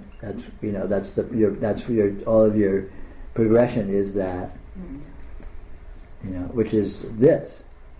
And yet you come to that eventually anyway, because there's nowhere else you can go, no matter what your starting point is, no matter how confused you are about where you think you are and what you think is happening. Ultimately, you will come to this because there's nowhere else to go. And you come to the simple fact of this, energetic presence, participation, experience, weirdness, whatever. But all the words in the world can't show that. No, of course not. To a person. No, it can't be shown, and yet it can be seen. It can be arrived at. It can be known because it's true. It's the fact.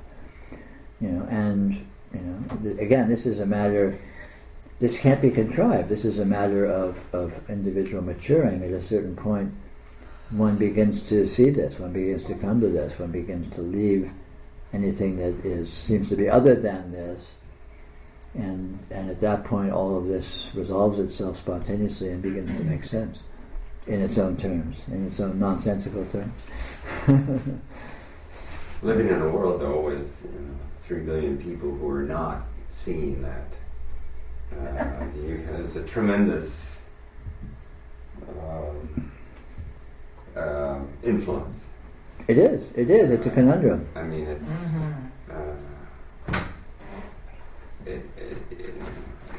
it's so easy to get hooked. It is indeed. Oh, yeah. And there's an enormous amount of peer pressure to get hooked. There's an enormous amount of peer pressure from humans because humans are essentially tribal creatures, and so there's this enormous unconscious mechanisms to keep the tribe together, to suck people into the tribe. No, play the game. Be one of us. Yes. Don't lose it. You're just depressed. Go see a therapist. Take some antipsychotics or whatever. But but that's ultimately that isn't what's going on. So that won't be successful. But in practical terms, it is a bit of a conundrum. But you learn to either be stealth, in terms of just sort of keeping a low key and not pissing people off, or you do and you just become more eccentric, and people go, oh boy, he's a bit of a weirdo, isn't he? But then other people who don't think that, who can relate to you, will tend to gravitate to you, and your life may sort of readjust itself. But again, this is a self-regulating process which does itself. But then you can also just play along because you know that there is a Absolutely, yeah. discrepancy. There's a Sure, if that's in crevasse you. between you and what they're thinking they're doing. Sure, if that's in And you. you simply just play your role. Sure. You're given a script and Absolutely. you just play it. And Sure. when you turn around, the interaction is done. You don't have you're Sure. not attached to it anymore. Sure. Well, people Just do. simply Yeah, people will do what they do depending go on off their stage. temperament, and some people Right. will be able to sort of fit in better than others, and it's all good because it's not like it really matters. Our society is generally flexible enough that there's in actuality a very broad range of being able to not fit in and still be generally acceptable. Especially in the Bay Area. Yeah. Yes, That's true. That's true. In Midwest, it may be a little more iffy, but in the Bay Area, it's pretty much anything goes. As long as you don't piss people off too severely or carry loaded weapons and discharge them in schools or things like that. So, Peter, I want to make one more comment. So, when we talk about when you talk about noticing, so noticing is what you see or perceive is not what you think it is, which would be the same thing as being with the view or Yes. staying with the view. Yeah. Noticing consists of noticing that your experience is what it is and is not what you're used to thinking it is. Okay. And that is Regardless of what you're used to thinking it is, no matter how sophisticated and clever and subtle it is, this transcends and is other than that.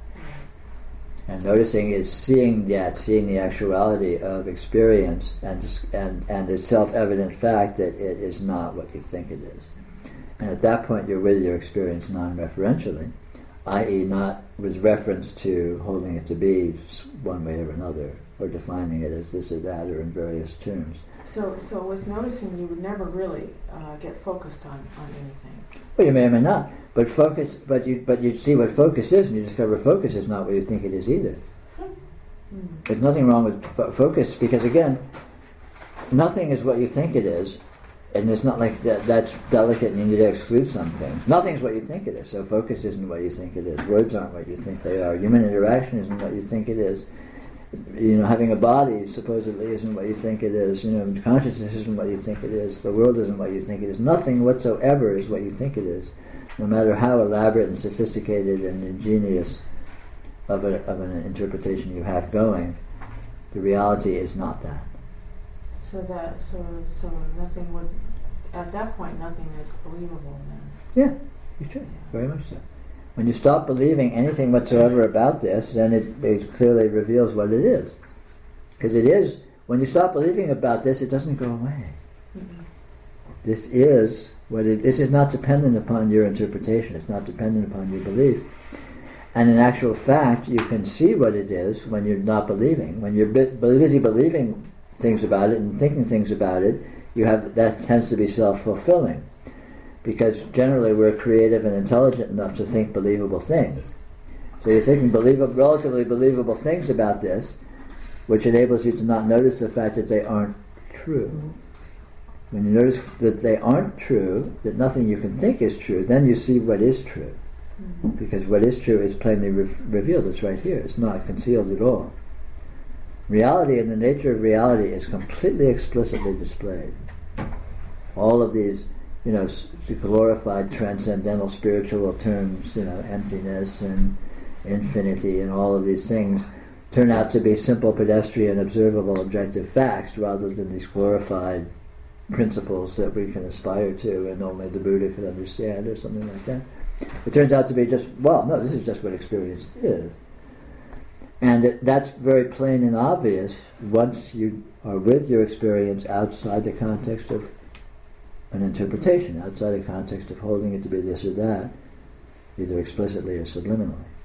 And that's what I call noticing, being with your experience directly outside the boundaries of an interpretation.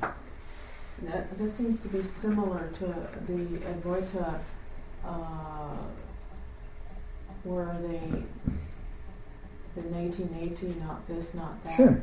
It's kind of similar. Anything that is presented to you it's not that. Sure. Yeah, it could be. But again, this transcends formula too. Yeah. So all of these kinds of formulas are slippery slopes because the formula itself can be a subtle frame of reference. Mm-hmm. And actuality is entirely beyond frame of reference. And yet it generates all frames of reference. So frames of reference reveal it as well. Mm-hmm. Because frames of reference aren't what you think they are either. Mm-hmm. Anyway, on that note, it's quitting time, so I'll wish our internet audience a good night.